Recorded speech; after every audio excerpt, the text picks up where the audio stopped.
Hi, my name is April Osborne McGinnis, and I am going to walk you through a brief presentation on teachers as agents of change. And I'll start with a quote. "To provide the authentic care that students require from us as a precondition for learning from us, we must connect our indignation over all forms of oppression with an audacious hope that we can act to change them." And the full citation is at the end of the presentation in my references. I'll start with my takeaways from the Harmony and Inspire module. I found it interesting that they touched on this idea of trying to change inequitable systems and practices, not students. Students, minority students, are a product of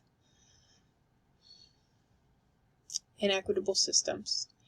And because of that, as change agents, we need to look to those systems that have created the situations in which students have found themselves, and we need to work to change those systems and practices.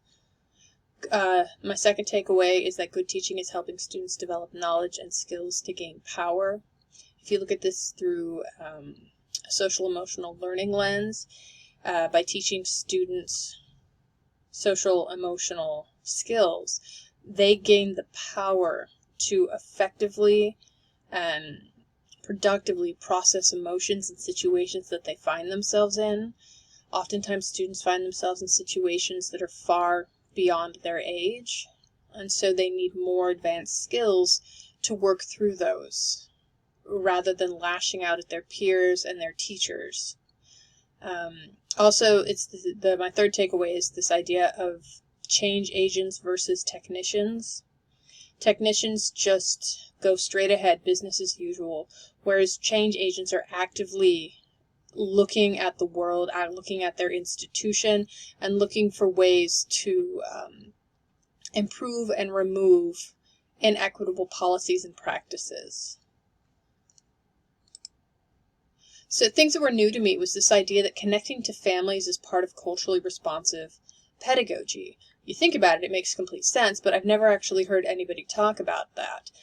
Usually when you're told to connect with families as a teacher, what you're supposed to do is to make phone calls, send out emails, make sure the parents are in the loop. But it's never phrased in terms of this is respecting a person's culture. This is learning about people. So that was really interesting. And then there are three areas of culturally, responsive, being a change agent, and you've got content, methods, and relationships. And ultimately what it came down to is that of these three areas, relationships are the most important.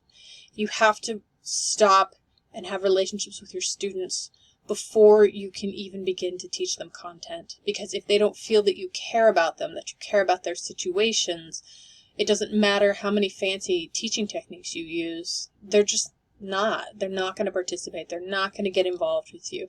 They're not going to feel safe with you. So you have to begin with relationships. And even when I did my teaching credential, I don't feel that that was ever discussed. Make sure you communicate with parents. Check. Now teach your subjects. So I'm really, really glad that that was reinforced. And finally, with a professional statement, forgive me, I'm going to look at my notes here.